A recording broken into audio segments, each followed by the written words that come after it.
ச்சே, என்னடா உலகம் இது. நம்மளும் யூடியூப் சேனல ஆரம்பிச்சு வச்சிருக்கோம். அவன் சும்மா பேன் பாக்குற வீடியோவை போட்டா கூட ஃபேமஸ் ஆயிருது.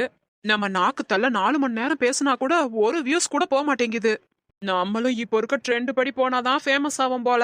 அப்பதான் நம்ம வீடியோவும் வைரல் ஆகும். ஆக, எனக்குனே ஒருத்தன் அளவெடுத்து செஞ்சா மாதிரி வர்றான். நல்ல பொழுதையெல்லாம் தூங்கி கழித்தவர்கள் நாட்டை கெடுத்ததுடன் தானும் கெட்டார். சிலர் அல்லும் எக்ஸ்கியூஸ் மீ, என்னம்மா? My name Amsavalli. இருக்கட்டும், அதுக்கு நான் என்னம்மா பண்றது? இல்ல, நான் யூடியூப் சேனல் ஒன்னு வச்சிருக்கேன். நான் கண்டென்ட் கிரியேட்டர். அப்படியா? சேனல் பேர் என்னம்மா? எவ்வளவு சப்ஸ்கிரைபர் இருக்காங்க? 4 பேரு. நானும் என் புருஷனும் சப்ஸ்கிரைப் பண்ணிருக்கோம். பக்கத்து வீட்ல 2 பிள்ளைங்க ஃபோன் வச்சிருந்துச்சுங்க. அதை வாங்கி நானே சப்ஸ்கிரைப் பண்ணி விட்டுட்டேன் என் சேனலுக்கு. பரவாயில்லம்மா, இந்த அளவுக்காவது சப்ஸ்கிரைபர் வச்சிருக்கிய. நல்லதான், நான் வரேன். ஒரு நிமிஷம் இருங்க. நானும் வைரல் ஆகணும்னு ஆசைப்படுறேன். என் கூட ஒரு 10 நிமிஷம் மட்டும் அந்த மரத்துக்கடியில உட்காந்து பேச முடியுமா?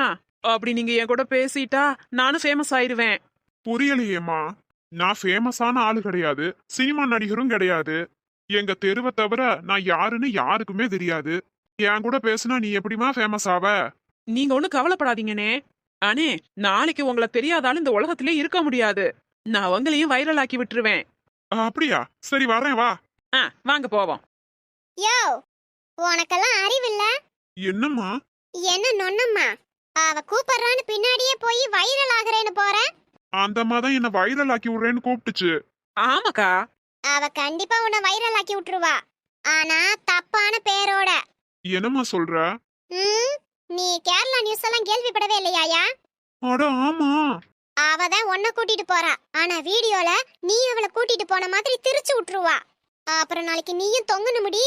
அடி பாவி, நீ எல்லாம் நல்லாவே இருக்க மாட்ட. வைரல் ஃபீவர் வந்ததாண்டி நீ எல்லாம் சாவ. ஆளு மூஞ்சியும் பாரு. நான் என்னக்கா பண்றது? கண்டென்ட் கிடைக்கல. ம்ம். ஆமா, எங்க போறீங்க? காய் வாங்க கடைக்கு போறேன். போகாதீங்கக்கா. இப்ப வந்திருக்க புது ஆளு விலை அதிகமா சொல்றான். தக்காளி கிலோ 40னா 2 ரூபா கூட குறைக்க மாட்டேங்கிறான். ஐயோ, அதனாலதாக்கா நானும் காய் வாங்காம இருக்கேன். ரொம்ப ஸ்ட்ரிக்டா பேசுறான். கருவேப்பிலை கொத்தமல்லி கூட கொடுக்க மாட்டேங்கிறான். அதுக்கும் காசு கேக்குறான். முன்ன இருந்த ஆளெல்லாம் லம்பு லம்பா கொடுப்பானேடி. அவன் கொடுக்கலைனாலும் நம்மளே உருவிக்கலாம். அவன் வேற ரொம்ப தூரம் தள்ளி ஆர்சி நகருக்கு போயிட்டானாம்ல. இப்ப புது காய்காரங்கிட்ட தானே வாங்கி ஆகணும். ஏக்கோ, பேசாட்டுக்கு நம்ம ஆர்சி நகருக்கே போய் காய் வாங்கிட்டு வந்துடலாம். போறப்ப பஸ்ல போவோம். அங்க போய் வாங்கினா 100 200 மிச்சப்படுத்தலாம்க்கா. அந்த ஆள்னா மழுமட்ட பைய. குறைச்சுக்கோன்னு கொஞ்சம் அதட்டினாலும் குறைச்சிருவேன். நல்ல மிச்சப்படுத்தலாம். சரி வா, அங்கேயே போவோம். போலாம். ஐயோமோ, காயெல்லாம் போட்டு நசுக்காதம்மா. எல்லாம் நல்ல காய் தான். பார்த்து பார்த்து எடுக்காம சட்டு புட்டுன்னு எடு. நான் பார்த்து தான் எடுப்பேன்.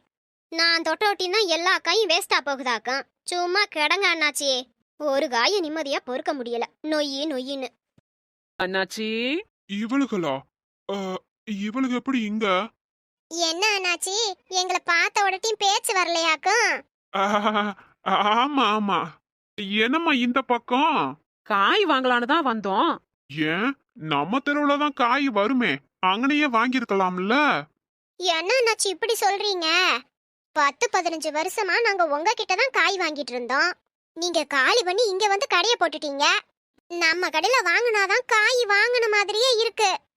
ஆமா, அதனாலதான் ரொம்ப தூரம்னு கூட பார்க்காம உங்க கடையில தான் வாங்குவோன்னு 2 பேரும் கிளம்பி வந்துட்டோம். இவளுகளெல்லாம் பார்க்க கூடாதுன்னு தான் இம்புட்டு தூரம் வந்தேன். மறுபடியும் தேடி வந்திருக்காளுக. சரிம்மா, என்ன காய் வேணும்? என்னென்ன காய் வேணும்னு சொல்லுங்கம்மா. தக்காளி 1/2 கிலோ, வெண்டைக்காய் 1/2 கிலோ, பாவக்காய் 1 கிலோ போட்டு 10 எலும்புச்சம்பளமும் பச்சை மிளகாயும் கொடுங்க. காசு? காசெல்லாம் ஒண்ணும் வேணாம் அண்ணாச்சி, நீங்க காயை மட்டும் கொடுங்க போதும். ஏமோ, நான் வாங்கின காய்கறிக்கு காசு கேட்டேன். நாங்க தான் இன்னும் காயே வாங்கலையே. அப்போ வாங்கின பிற்பாடு தருவீங்களா? ஆ, அப்போ சரி. இந்தாம்மா தக்காளி 1/2 கிலோ போதும்ல? போதும். தக்காளிக்கு மட்டும் நான் காசு தர மாட்டேன்னு. ஏன் ஏன் தரமாட்ட? தக்காளி என்ன எனக்கு ஓசிலையா கிடைக்குது? அதையும் நான் காசு கொடுத்து தானே வாங்கிட்டு வர்றேன். அதுக்கு மட்டும் ஏன் காசு கொடுக்க மாட்ட? மரியாதையா காசை கொடுத்துரு. ஆனாச்சி, கடைசியா உன்கிட்ட 1/2 கிலோ தக்காளி வாங்கிட்டு போனேன்ல, அந்த தக்காளி பூரா அழுகி போச்சு. அதுக்கு பதிலாதான் வேற தக்காளி வாங்குறேன் உன்கிட்ட. போதுமா? நான் இங்க புது கடை போட்டே 3 மாசம் ஆச்சு. நீ என்கிட்ட தக்காளி வாங்கி 3 மாசம் இருக்கும். ஆ, 3 மாசத்துக்கு முன்னாடி ஒரு வெள்ளிக்கிழமை வந்துச்சு பாரு. அன்னைக்குதான் நான் உங்க கடையில வந்து தக்காளி பழம் வாங்கிட்டு போனேன். அந்த தக்காளி பழம் தான் அண்ணாச்சி பூரா அழுகி போச்சு. அப்படின்னா நீ அடுத்த நாளே கொண்டாந்து என்கிட்ட கொடுத்துருக்கணும்ல. நேரம் இல்ல அண்ணாச்சி. நேரம் இருந்தா நாங்க ஏன் கொடுக்காம இருக்க போறோம்? அதானே. சரி, நம்ம அண்ணாச்சி சொல்லிக்கலாம்னு நினைச்சு விட்டுட்டோம். 3 மாசத்துக்கு முன்னாடி தக்காளி பழம் கம்மி விலைக்கு வித்துச்சு. இன்னைக்கு தங்கம் விலை விக்குது. இப்போ வந்து திருப்பி கொடுக்க சொல்ற? அதெல்லாம் எங்களுக்கு தெரியாது அண்ணாச்சி. நாங்க உங்க கடையில வாங்கின பழம் தானே அழுகி போச்சு. மரியாதையா எங்களுக்கு திருப்பி கொடுத்துருங்க. இல்லன்னா கன்சியூமர் கோர்ட்டுக்கு போவேன். ஆ? ஆமா, அப்படி போனா நீ எங்கேயுமே கடை வைக்க முடியாது, ஜாக்கிரதை. சரி போய் தொலையுது. தக்காளிக்கு கழிச்சுக்கிறேன். மிச்ச காய்க்காவது காசை கொடுமா. விளக்கம் சொல்றான் அண்ணாச்சி, கேளுங்க. இந்த பாருமா, எனக்கு விளக்கமெல்லாம் ஒன்றும் தேவையில்லை. நீங்க காசை வச்சுட்டு கிளம்புங்க. நான் எந்த விளக்கத்தையும் கேக்குறதா இல்ல. நீ கேட்கலைனாலும் நாங்க சொல்லுவோமியா. உன்கிட்ட வாங்கிட்டு போன பூரா எலும்பு சம்பளமும் சரியான புளிப்பு. அத வச்சு என்ன பண்றதுனே எனக்கு தெரியல. பாவக்கா கசப்போ கசப்பு. என் பிள்ளைக சாப்பிடவே இல்ல. பள்ளிக்கூடத்துக்கு கொடுத்து விட்டத அப்படியே திரும்ப கொண்டாந்துருச்சுக. இது மட்டுமா? அந்த பச்சை மிளகா கதையையும் சேர்த்து சொல்லுங்க. பச்சை மிளகா என்னையும் அம்புட்டு காரமா இருக்குது. எப்பப்பா, என் மகன் தெரியாதனமா எடுத்து அத வாயில வச்சுப்புட்டான். பாவம், காரம் அப்படி எடுத்துச்சு. அத சாப்பிட்டு வயிறெல்லாம் எரியுதுன்னு டாக்டர்கிட்ட எல்லாம் கூட்டிட்டு போய் காமிச்சிட்டு வந்தோம். அவன் ஆஸ்பத்திரியில 1 வாரம் அட்மிட் பண்ணிருந்தான் தெரியுமா? எமோ, எலும்புச்சம்பளம் புளிக்கத்தான் செய்யும். பாவக்கா கசக்கத்தான் செய்யும்.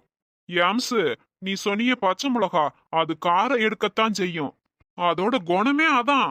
குணத்தை யாராலையும் மாத்த முடியாது. சரியா சொன்னீங்க அண்ணாச்சி. இல்லடி அம்சு? ஆமாக்கா, நம்ம தெருவுல கடை வச்சிருந்தப்ப எப்படி நம்மள ஏமாத்தி ஓட்ட உடசல் அழுகுன காயெல்லாம் வித்தானோ அதே மாதிரி இங்க வந்தும் ஆளு மாறல. குணத்தை மாத்த முடியாது. அதையுமே வாயாலே ஒத்துக்கிட்டான் பாருங்க. என்னையா கடை நடத்துற? காய் வாங்க வந்தவிகளுக்கு ஒழுங்கா மரியாதை கொடுக்க மாட்டேங்கிற. ஓட்ட உடசலெல்லாம் தள்ளி விடுற. விலைய குறைனாலும் குறைக்க மாட்டேங்கிற. ஏதோ பழகுன பாவத்துக்கு தூரமா இருந்தாலும் பஸ் ஏறி வந்து உன்கிட்ட வாங்கணும்னு நினைச்சோம். இப்ப ஏன்டா வந்தோன்னு ஆக்கிப்புட்ட. என்ன பிரச்சனை? அதெல்லாம் ஒண்ணுமில்லமா. நான் ஒண்ணு உங்ககிட்ட பேசல அண்ணாச்சி, அவங்க கிட்ட பேசிக்கிட்டு இருக்கேன். நீங்க கொஞ்சம் அமைதியா இருங்க. சொல்லுங்கக்கா, என்ன பிரச்சனை? இந்த நிக்கிறானே அண்ணாச்சி, எங்க தெருவுல தான் கடை போட்டிருந்தான். வரவுகளை பூரா ஏமாத்தி ஏமாத்தி காயை வித்து தள்ளிட்டான். 10 ரூபா காயினா இவன் 50 ரூபா சொல்லுவான். பையன் நிறைய காய் வாங்கினாலும் தம்மா துண்டு புதினா கொத்தமல்லியே சும்மா தர மாட்டான். பழகுன பாவத்துக்கு இவனை தேடி வந்து வாங்குறோமா. எங்ககிட்டயே ரொம்ப துமுறா பேசுறான். அப்படியா? ஆமாமா, இவன் கிட்ட எல்லாம் யாரும் காய் வாங்காதீங்க. காய் ஒன்னும் நல்லா இருக்காது. மார்க்கெட்டுக்கு போய் ஓட்ட உடசல கம்மி விலைக்கு தூக்கிட்டு வருவான். இத வாங்காதீங்க. வேற ஏதாவது நல்ல கடையில போய் வாங்குங்க. நல்ல வேலை சொன்னீங்கம்மா. நான் இனி இவன் கிட்ட வாங்க மாட்டேன். வரேன். அடி பாவிகளா, உங்க தெருவுல இருக்கும்போதுதான் என் வியாபாரத்தை கெடுத்தீங்க. இப்படி தூரம் தள்ளி வந்து உங்க ஆத்திரம் அடங்கலையா? என்ன பொழைக்க விடக்கூடாதுன்னு முடிவா இருக்கீங்க போல. உங்ககிட்ட எம்பிட்டு காசு இருக்கோ கொடுத்துப்புட்டு இந்த காயெல்லாம் எடுத்துட்டு கிளம்புங்க. வர்ற வியாபாரத்தையும் கெடுத்து விட்டுக்கிட்டு போங்க. கோவிச்சுக்கிறாதீங்க அண்ணாச்சி, நாங்க வர்றோம். அடி அம்சு, எப்படியோ காய் அந்த ஆள்கிட்ட பேசி 100 ரூபா குறைச்சு வாங்கியாச்சு. ஆமாக்கா. அது சரி, இப்ப இங்க இருந்து எப்படி வீட்டுக்கு போறது? பஸ்ல எல்லாம் என்னால போக முடியாது. பஸ் வேற கூட்டமா கிடக்கும். இந்த பையெல்லாம் தூக்கிக்கிட்டு பஸ்ல போறது என்னால முடியாது. அப்போ ஆட்டோல போயிடலாமா? ஏன் சொல்ல மாட்டேன்? உன் புருஷன் ஓசில ஆட்டோ வாங்கி விட்டுக்கிறேன் பாரு. ஆட்டோக்கு 150 தாக்கா கேப்பான். நம்ம வீட்ல இருந்து இந்த ஆள்கிட்ட காய வாங்கி 100 ரூபா மிச்சம் பிடிச்சோம். இப்போ வீட்டுக்கு திரும்பி போற 150 ரூபாய்க்கு ஆட்டோ வச்சா எப்படி கட்டுப்படி ஆகும்? அதுக்கு பேசாட்டுக்கு நம்ம தெருவிலேயே வாரவங்கிட்ட வாங்கியிருக்கலாம்ல. ஆமால. என்ன நோமா இல்ல? இங்க பாரு, என் மனச மாத்தி இங்க கூட்டி ஆந்தத நீதான். என் பையன் சேர்த்து புடிச்சு தூக்கிக்கிட்டு வா. இங்க இருந்து நடந்தே போவான். அப்படி தூரத்துக்கு என்னால எல்லாம் நடக்க முடியாது. எனக்கெல்லாம் ஒண்ணும் தெரியாது. என்னத்தையாவது செய்யி. இந்த பைய பாத்துக்கோங்க, நான் போய் ஏதாவது ஏற்பாடு பண்ணிட்டு வர்றேன். போடியம்மா போ. லீலாக்கா, லீலாக்கா. என்னடி? அக்கா, அங்க ஒரு ஆட்டோல இலவசம்னு போட்டிருக்காங்க. நிஜமாவா? ஆமாக்கா, நான் சத்தியமா பார்த்தேன். ஏக்கா, நான் இப்போ சாவ போறேன். என்னடி சொல்ற? என் கூட வந்துட்டு திடீர்னு சாவ போறேங்கற? நீ பாட்டுக்கு போயிருவ, நான் இல்ல கோர்ட் கேஸ்னு அலையணும். ஏக்கோ, நான் செத்த மாதிரி நடிக்க போறேன். ஏண்டி நடிச்சு ஏமாத்தாதடி, நிஜமாவே செத்துடு. உன் வீட்டுக்கும் நம்ம நாட்டுக்கும் ரொம்ப நல்லது. ஆ? ஆமாடி, இப்பதான் ஏதோ ஏற்பாடு பண்ண போறேன்னு சொல்லிட்டு போனேன். வந்து ஆட்டோவுக்கு இலவசம்னு, அப்புறம் உன் பாட்டுக்கு சாவ போறேங்கிற. எனக்கு ஒண்ணுமே புரியல. அக்கோ, ஆட்டோல சவத்தை தூக்கிட்டு போறதுக்கு தான் இலவசம்னு போட்டிருந்தாங்க. அப்படியா? அதனால நான் செத்த மாதிரி நடிக்கிறேன். அதனால எனக்கு ஆட்டோ ஓசி, கூட நீங்களும் வந்தீங்கன்னா உங்களுக்கும் ஓசி. வீட்டுக்கு இப்படியே ஃப்ரீயா போய் இறங்கிடலாம். நல்லா இருக்குடி, வா வா போவோம். அடி அம்சு, ஆட்டோக்காரை வாரேன். ஆரம்பிக்கலாமா? அம்சு. என்னாச்சு? இப்போதான் இந்த ரெண்டு பொம்பளைகளும் அங்க நின்னுகிட்டு இருந்தாளுக. திடீர்னு என்னாச்சு? அம்சு, இப்படி சொல்லாம கொல்லாம செத்து போயிட்டியேடி. என்னமோ டிராமா பண்றாளுக. உஷாரா இருக்கணும். அம்சு, இப்படி என்கிட்ட சொல்லாம செத்து போயிட்டியேடி. என்கிட்ட ஒரு வார்த்தை கூட சொல்லலையே. ஏமா சொல்லிருந்தா நீயும் கூட சேர்ந்து செத்து போயிருப்பியா? ஆ? என்னடி அம்சு, இம்புட்டு நேரம் அழுகுறேன், இவன் காமெடி பண்ணிக்கிட்டு இருக்கிறியான். அம்சு, நீ செத்து போனதை நினைச்சு வருத்தத்துல ஒப்பாரி வச்சுக்கிட்டு இருக்கேன். இந்த ஆட்டோக்கார அன்னை குத்துக்கலாட்டம் நின்னு எப்படி வேடிக்கை பாக்குறாரு பாரு. பின்ன என்னையும் உன் கூட சேர்ந்து ஒப்பாரி வைக்க சொல்றியா? இந்த கிழவி யாருன்னே எனக்கு தெரியாது. நான் ஏன் இவளுக்காக அழுகணும்? எது கிளவியா? வாய மூடிக்கிட்டு ரெடி. சொட்டையன் வேற இப்படியே பாக்குறியான். கண்டுபிடிச்சிட்டானோ? என்னம்மா இது பொணம் பேசுது? இது பேசுற போனோம். பேசுற பொணமா? தப்பா இருக்கே. பாருடி அம்சு, நீ செத்த செய்தி என்ன உன் வீட்டுக்கு கூட சொல்லல. அதுக்குள்ளேயே தப்படிக்கிறவங்கெல்லாம் வந்துட்டாகலாம். ஆட்டோக்கார அண்ணன் சொல்றாரு. அங்கிள். யார? என்னையவா? ஆமா அங்கிள், உங்களை தான். இங்க வாங்க. இவகிட்ட கூட என்னைய அங்கிள்ன்றா? கொஞ்சம் தலையில சொட்ட விழுந்துட்டா போதும், நம்மள விட வயசானதுக்கெல்லாம் நம்மள அங்கிளுங்குதுக. என்னம்மா? இந்த பணத்தை கொஞ்சம் தூக்குங்க அங்கிள். தூக்கி எங்க கொண்டு வர்றது? தூக்கி உங்க ஆட்டோக்குள்ள ஏத்துங்க. எதுக்கு? நான் போலீஸ் கேஸ்ல மாட்டுறதுக்கா? இங்க என்ன நடக்குதுன்னு எனக்கு ஒண்ணுமே புரியல.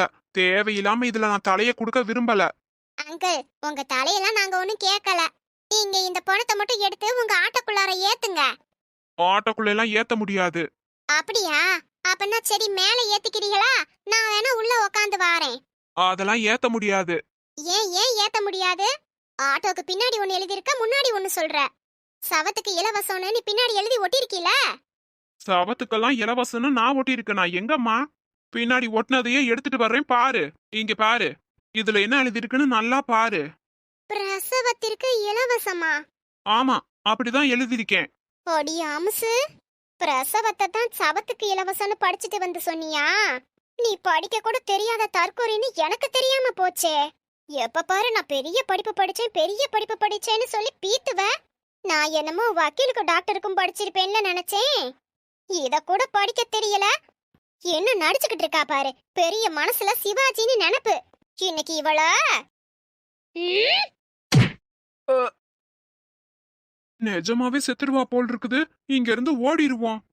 அக்கா விட்டுருங்க. ஏண்டி, உன்னால எங்கெங்க அவமானப்பட வேண்டியதா இருக்கு. இந்த ஆட்டோக்காரன் என்ன கேவலமா பாத்துட்டு போறான். நீ முட்டாளானது பத்தாம உன் கூட சேர்ந்ததால என்னையும் முட்டாள்னு நினைச்சிட்டு போறான். இனிமேட்டு என் கூட சபகாசம் வச்சுக்கிட்டு கொன்னே போட்டுருவேன் பாத்துக்க. அப்பா, மரியாதையா 2 வயையும் வீட்டுக்கு கொண்டு வந்து சேரு. இல்ல உன் சாவு என் கையில தான். எனக்கு இது தேவைதான். விலை கம்மியா காய் வாங்கணும்னு நினைச்சு அவங்கள கூட்டிட்டு வந்து நானே வாங்கி கட்டிக்கிட்டேன். இதுக்குதான் எவளுக்கும் நல்லதே பண்ணக்கூடாது.